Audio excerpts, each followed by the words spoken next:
Un traité sur la pensée vivante. Par Massimo Scaligero. Traduction. Par Marc Nazari Whelan, note du traducteur. Cette traduction est basée sur la troisième édition publiée par Tilopa avant la mort de l'auteur. J'ai eu l'occasion de travailler avec Massimo sur une traduction de la première édition, qu'il a pu lire et approuver. La raison de la précision requise pour la traduction est exposée dans la préface de l'auteur à la troisième édition, qui est la suivante. La version précédente était basée sur un expédient permettant de distinguer trois états de pensée, que la langue italienne est mieux à même de véhiculer que l'anglais. Il fallait que cette distinction soit possible, car elle est au cœur du thème de l'œuvre. J'ai utilisé pensée pour pensiero, pour signifier la pensée dans son sens quotidien habituel en tant que faculté humaine, et pensée pour exprimer le processus, ou l'acte de penser, pour pensare. Ces deux termes ont été conservés dans la présente version. Cependant, dans la version précédente, ce type de pensée qui n'est pas activement pensé par une personne, mais simplement reçu comme une coquille déjà pensée, était appelé pensée-pensée, inventant ainsi une structure de participe passé similaire à celle de l'italien pensato. Ce rendu a été abandonné au profit de la pensée-pensée. Bien qu'il soit encore laid, il permet de transmettre l'idée de manière efficace.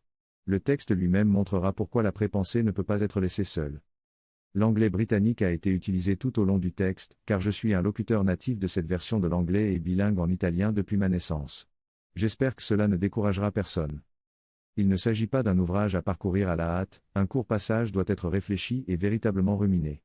Si, en outre, le lecteur ajoute à ses outils d'investigation l'exercice de la concentration suggéré par Steiner, il pourra en temps voulu, comme moi, certifier que le contenu est exempt d'erreur et s'en porter garant par expérience. Cela n'arrivera pas avant un certain temps pour le lecteur consciencieux, mais c'est une expérience vraiment étonnante. Un coup d'œil superficiel découragera le lecteur superficiel, qui trouvera son intérêt ailleurs.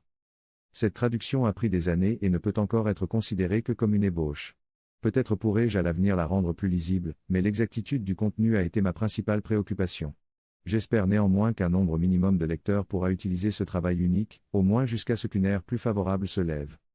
Enfin, je dois remercier Alba Fantelli, Guy Facey et Lilian Scott pour leur aide pratique et leur travail acharné sur cette nouvelle version, ainsi que de nombreuses autres personnes pour leur soutien actif et leurs encouragements. Marc Nazari Whelan, France 2001.